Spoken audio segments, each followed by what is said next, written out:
Thanks for joining us on Chicago Tonight. I'm Joanna Hernandez. Brandis Freeman is on assignment. Here's what we're looking at. Former Mayor Rahm Emanuel is being ordered to testify over allegations of a code of silence among Chicago police officers. As questions are circling across the country this week over the Second Amendment and concealed carry, what you should know about Illinois gun laws. What's at stake as the country waits for the Supreme Court to rule on President Trump's tariffs. Warm air mass hits land and starts to cool again. Whammo, lake effect snow. And the forecast is calling for lake effect snow, but what exactly does that mean? We explain. First off, tonight on Capitol Hill, senators are scrambling to negotiate a funding package that would avoid a partial government shutdown this weekend. Democrats voted today against a test vote for a six-bill funding package as they hold out for concessions from Republicans and the White House over reining in federal immigration enforcement. In question is how long to temporarily fund the Department of Homeland Security in the wake of two deadly shootings of U.S. citizens by agents in Minneapolis. Democrats are calling for 2 weeks. Republicans are calling for 6. The former sheriff's deputy convicted of murdering Sonia Massey in her Springfield home is sentenced to 20 years in prison. The single mother was 36 years old when she called 911, suspecting a prowler outside her home. The deputy, Sean Grayson, shot her in the face in her kitchen as she attempted to move a pot of boiling water from her stove.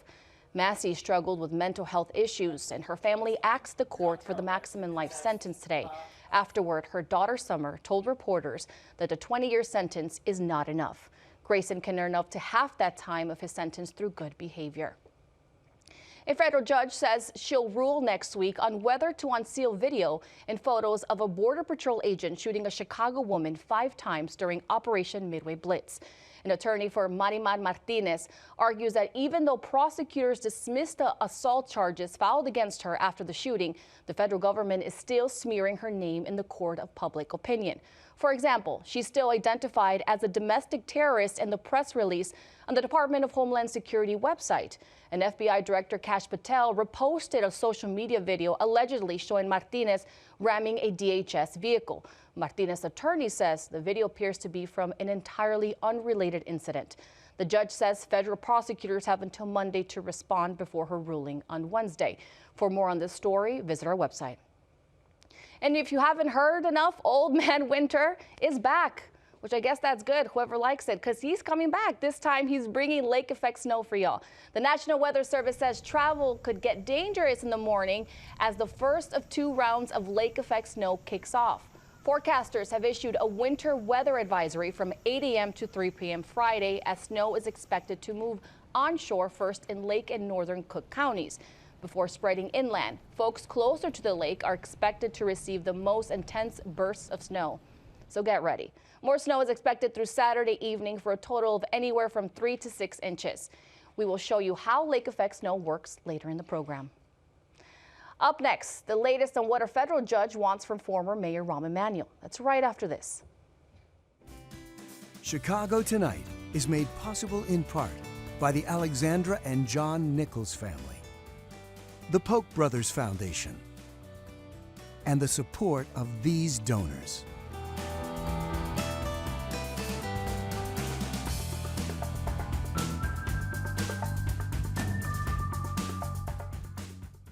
Former Mayor Rahm Emanuel must testify next week in court. That's the ruling from a federal judge. The case concerns allegations that a code of silence among Chicago police officers led to a botched 2018 raid of a back-of-the-yards apartment.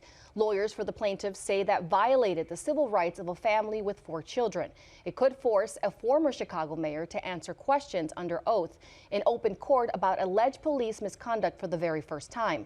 Our Heather Sharon joins us now with more. Now, Heather, take us back to those events back in August 9th of 2018. What happened in the back of the yards? Well, Ebony Tate and Cynthia Eason say they were at home with their 4 children watching TV and playing video games when they say, without warning, a Chicago police SWAT team used a pry bar to break down their apartment's door, and they ordered them out of the apartment while they searched the apartment. Now, Cynthia Eason says she was forced to leave the apartment even though she wasn't fully clothed.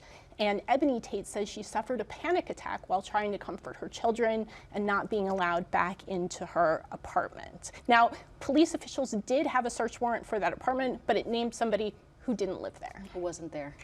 Now, Heather, former Mayor Emanuel, who is publicly weighing a presidential run in 2028, first acknowledged a code of silence back in 2015 amid the outcry over the police murder of Laquan McDonald. Why is this relevant to the trial that's set to start on Monday? Well, lawyers for the family want to prove that Chicago officials knew that there was a problem with the way Chicago officers were obtaining search warrants and serving search warrants. That could help them prove that this amounts to a pattern in practice, and that could lead to a larger verdict for the family and potentially more changes to how search warrants are served in Chicago. And I can't imagine how the family feels because it's taken, we're talking about back 2018.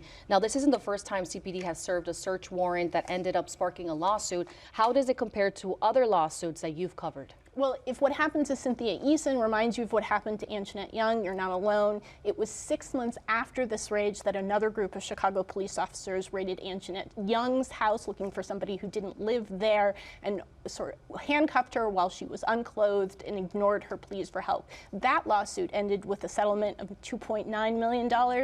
It's not clear how much this lawsuit could be resolved for if it doesn't go to trial on Monday, or what a jury would award this family, if anything. Well, I know you're going to keep watching this case closely. Sure will. Thank you for the update. Thanks, Joanna. And you can read Heather's full story on our website. It's all at WTTW.com/news.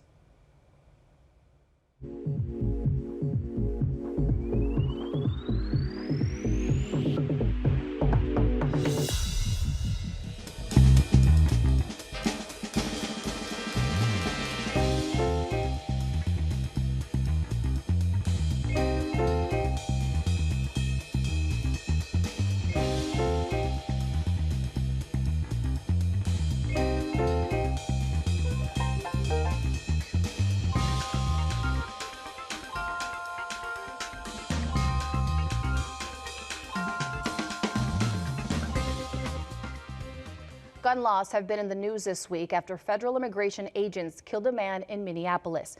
That man, Alex Pretty, had a concealed carry license and reportedly had a gun holstered at his side. So what do the laws say about carrying a gun here in Illinois? Amanda Vinicky has the answer in this edition of our series, WTTW News Explains.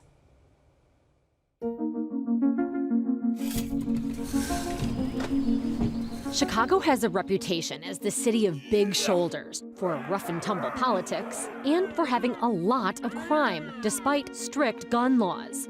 But what are those laws? Most major gun restrictions come from the state, not the city itself.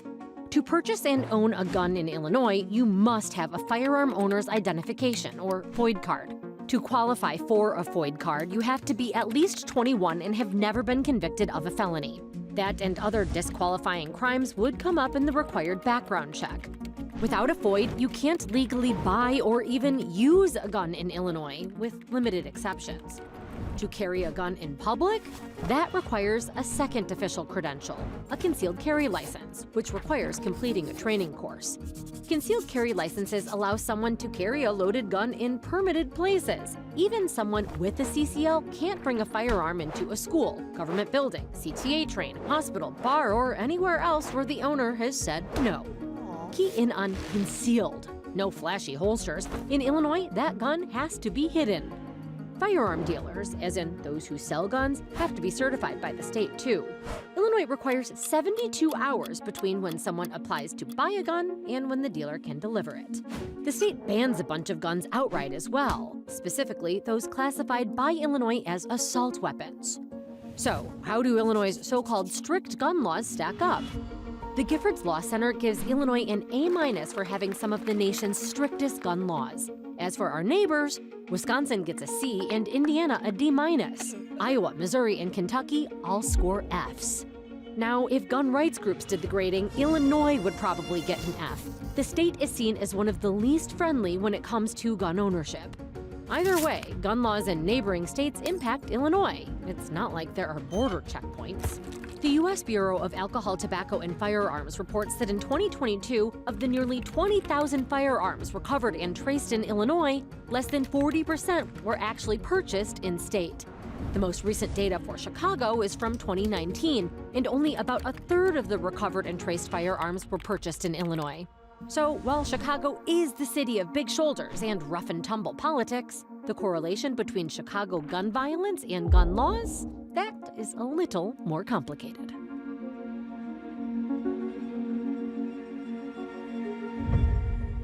Also starting this month, a new law requires Illinois gun owners to store firearms in a locked and secure location when children are present. Now, the Supreme Court is in recess as questions linger over President Trump's power to impose tariffs. Justices heard arguments in November weighing whether the 1977 International Emergency Economic Powers Act grants President Trump the power to enact tariffs. Trump's lawyers argued tariffs fall under international regulation and are protected by the law. But opponents say tariffs amount to a tax and lies in Congress' control, not the president's. Here to explain what's at stake and how the court may rule is Stephen Schwein, professor of law at the University of Illinois, Chicago, and Benjamin Krause, executive director of the University of Chicago's Becker Freeman Institute for Economics. Well, thank you both for joining us and making the time. There's a lot to talk about. Indeed. We did talk about before that it's a little complicated. There's so much going on. So I want to start with you, Professor Schwein. Let's start with some background around this suit. Who brought this to the Supreme Court, and what are they looking to argue? So a number of states and small businesses brought the claim to the Supreme Court, and what they argued is that President Trump, in implementing the tariffs, adopting these tariffs, exceeded the authority that Congress granted him under the statute that you mentioned. We sometimes call it IEEPA, the initials of the statute. The statute says that the president has authority to regulate the importation of goods, and what Trump did was to implement these tariffs. And so the question is to tariff also to regulate? And what are the two types of tariffs being argued over? So there are two buckets of tariffs here. One kind of bucket is a generalized tariff that the president has levied against almost every country in the world, starting at 10%, but then for certain countries moving for 11% to up to 50%. And then the other bucket of tariffs we can refer to as the trafficking tariffs. What President Trump did was to identify certain countries, Canada, Mexico, China, who President Trump said weren't doing enough to regulate the importation of fentanyl to the United States. And so he imposed tariffs on them in order to encourage them to regulate fentanyl. Is that what would you say these both sides are trying to argue about? They're both trying to argue about that, and whether Trump's authority to implement the tariffs under the IEEPA, whether he has that authority. And Ben, let's break down specifically, briefly explain what tariffs are. Yeah, so, when you hear the word tariff, I think the easiest way to think about it is an import tax, right? We all are familiar with income taxes, sales taxes. So a tariff is just a tax on imports. But unfortunately, unlike when we're buying things at the store, we don't see that added on at the end. It's already baked into the prices that we're looking at. And now people might be seeing those prices.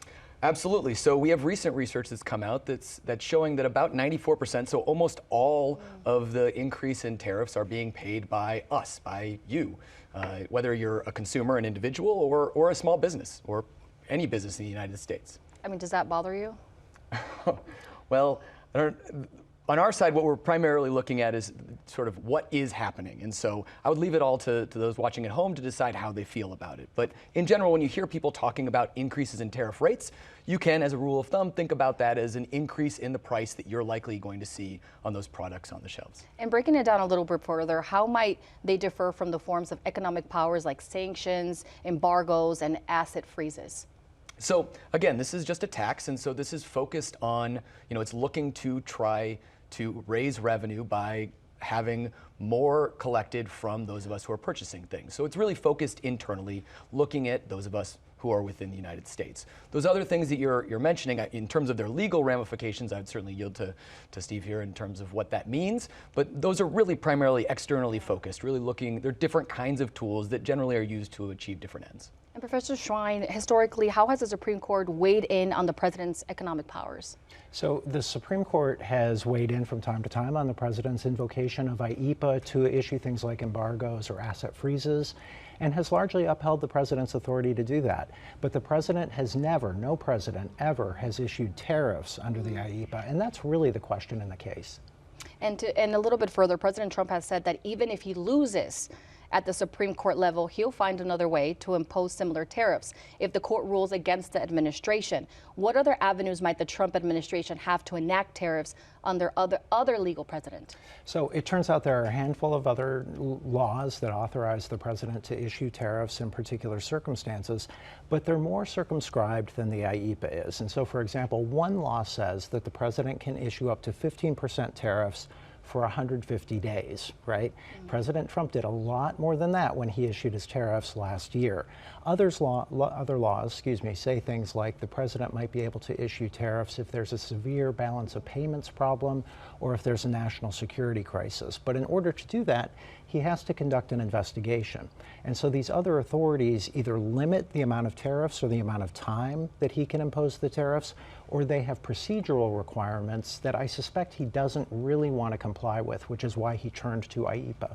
And I'm interested because this is your world. What are your thoughts about the arguments between both sides? Well, it's really interesting. You have some very interesting separation of powers issues coming up. So remember, the IEPA says that the president can regulate the importation, right? And the question is, does tariffs fall within the power to regulate? Well, it turns out that's a really complicated question as to the separation of powers between Congress's power to impose taxes, as Ben talked about, or Congress's power to regulate, or the president's power to take a statute like that and interpret it to impose taxes or to regulate. Interesting. And Ben, in research published January 23rd, the Tax Foundation found the Trump tariffs amount to an average tax increase per U.S. household of $1,000 in 2025 and $1,300 in 2026. What are some of the impacts we are seeing from tariffs on consumers? So I think many of us enjoy a little bit of wine at home, and so one of our recent papers that came out took a look at what happened when tariffs increased by about 25% on wine in the last Trump administration. And the rather surprising finding was that for every dollar of increased tariff collected, we were at home paying more than $1, in something like 30% more than $1 for the wine that we were taking home to enjoy with our families. And so I think we're likely seeing similar things playing out right now in the market. But an important piece to keep in mind is that our research has consistently shown that it takes a significant amount of time for us to see the full impact of these kinds of taxes, usually about 12 months. And so we're likely only starting to feel the impact on the shelves at home. But we would also expect that even as we try to unwind these taxes in the future, we would see a lagged impact continuing to impact us for quite some time. And then I think I was mentioning to you that there's a small business, a small bookstore. I mean, they're seeing their tariffs of taxes up to $4,000 for importing books like internationally. I mean, that has to be tough. It's going to be very difficult, and I would say more than anything, when we were thinking about sort of our more basic sense of economic modeling, introducing uncertainty is one of the most difficult things for businesses. So your friend with that small bookstore, how are they going to manage for the short term? How are they going to manage for the long term? Can they have confidence that this is what they're going to be facing? Something that probably many small businesses have to think about. And have the tariffs had positive impacts on the U.S. and the global economy? What are your thoughts on that? So I would say one of the most important things that we should keep in mind is that we've seen in really significant research that's come out recently, the role of trade in building relationships and the reciprocal nature of trade. And so kind of contrary to a rather popular narrative that the system has been rigged against the United States, we actually have evidence suggesting that we're really seeing a much more beneficial relationship across the world in terms of our trading partnerships. It would be really a shame to lose those things. And as we've seen with the events unfolding in Davos, there's certainly indications that we're starting to find ourselves in an increasingly isolated position. I think that would be extremely detrimental for us in the longer term. Yeah. What are your thoughts, Professor, on what Ben is saying? So the economic questions are above my pay grade. I defer to Ben on that. You're there. Yeah, but the constitutional questions are really, really important here, Joanna. And we're talking about presidential power, right? And we've seen a Supreme Court kind of time and time again give the president more and more power over 2025. This case is going to be a really key indicator about how much power the court is willing to give the president to have these substantial effects on the international economy. And speaking about that, because though it may be hard to predict a final decision, we have heard concerns raised by conservative justices. In November, Justice Barrett said, can you point to any other place in the code or any other time in history where the phrase together, regulation, importation, has been used to confer tariff imposing authority? Where does this leave the justices? So we just don't really know. That's the problem. Most commentators who have looked at this said it's either 50-50 or outside of 50-50. It's very, very difficult to anticipate the way the Supreme Court is going to rule based on the oral arguments. We do know that Justice Barrett's concern came up at oral arguments, but there were countervailing concerns as well that cut the other way. At this point, it looks like we can count some heads on the court that look like they're going to uphold the tariffs and other heads that look like they're going to overturn the tariffs. And then there are a couple of justices that we just don't know. So you've been watching very closely. Now, who are likely to support Trump's tariffs and who are likely to vote against them, Professor? Okay, so good question. So I think certainly we're looking at Justice Thomas and Justice Alito, who are willing to uphold the tariffs, probably in whole. And then being opposed to them, we're probably looking at Justices Sotomayor, Kagan, and Jackson, and probably Justice Gorsuch as well, based on some of the questions. So Justice Kavanaugh looks like he may be willing to uphold the tariffs, and then we're really looking at Chief Justice Roberts and Justice Amy Coney Barrett, and we'll just have to see what they say. So you're following this very closely. And then last question, how have economic tariffs impacted the relationship between the U.S. and foreign allies? Well, I said a little bit about what we saw coming out of Davos, and in thinking about this relationship that we're building on the international stage, it's really important to think about how we treat our friends. How would you want to be treated when you're out there working with your own neighbors? If tariffs were such a fantastic idea, Milton Friedman famously said that we should have them between the states. And so if we're thinking about whether or not we want to tax the trade that we have among the states or among other nations, I think it's important to think about, well, what are the long-term implications for those of us at home? Well, thank you both for your insight. I think that was very informational. Our thanks to Stephen Schwinn, Professor of Law at the University of Illinois, Chicago, and Benjamin Krause, Executive Director, University of Chicago Beckers Freeman Institute for Economics. Thank you. Thank you. Thank you. Up next, there is a lake effect snow in the forecast. What does that mean? Patty Wetley has the answer right after this.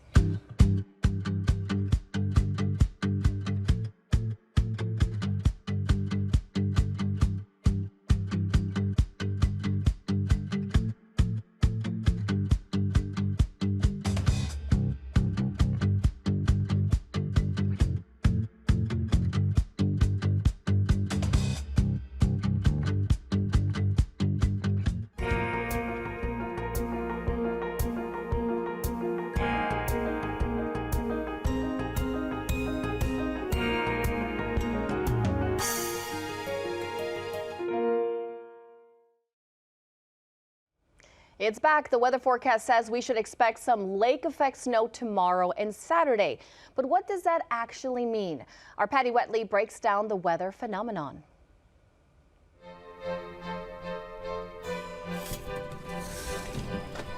Between the wind and the cold and the sun disappearing for what seems like months at a time, winter in Chicago is not for the faint of heart. But it could be worse. We could live in one of these cities, the snowiest in the U.S. Notice a pattern here? They're all on the wrong side of a Great Lake. And by wrong side, we mean the side most likely to get socked with lake effect snow. Oh yeah, the lake effect snow machine is real. It's unpredictable and capable of dumping tons of snow in a short amount of time. And just because we're on the right side of the lake doesn't mean we're safe. When the wind turns on Chicago, watch out. So what causes lake effect snow? Two things, cold air and comparatively warmer water. Here's how it works. During a typical Midwestern winter, cold winds swoop in from the north, which, not to point fingers, usually means Canada. The Great Lakes hold onto their heat longer than the surrounding land, so when this cold air passes over the warmer water, it soaks up moisture like a sponge. Depending which way the wind is blowing, it might cross a lot of water. And the more water it travels over, the more moisture it picks up.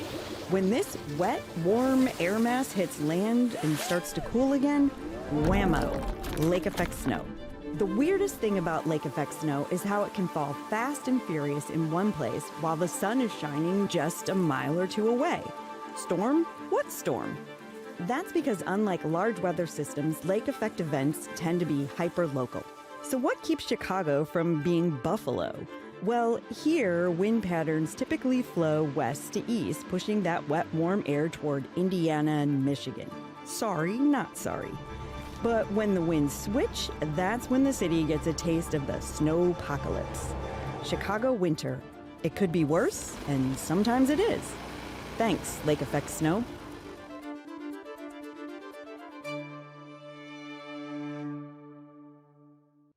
And if you're a true Chicagoan, you're going to be just fine.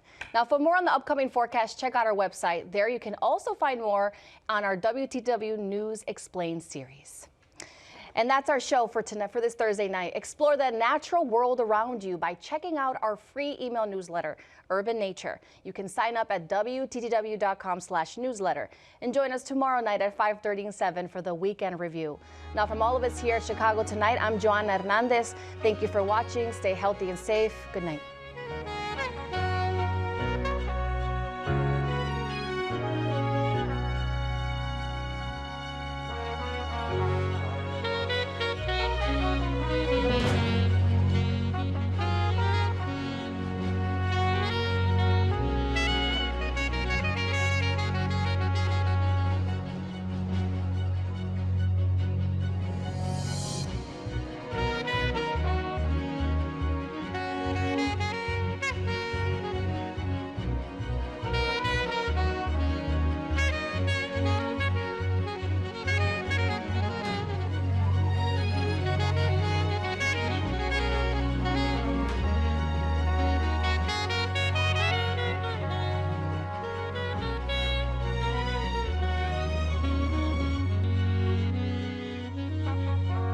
Closed captioning is made possible by Robert A. Clifford and Clifford Law Offices, a Chicago personal injury and wrongful death firm and sponsor of programming that offers continuing education to fellow legal practitioners in Illinois.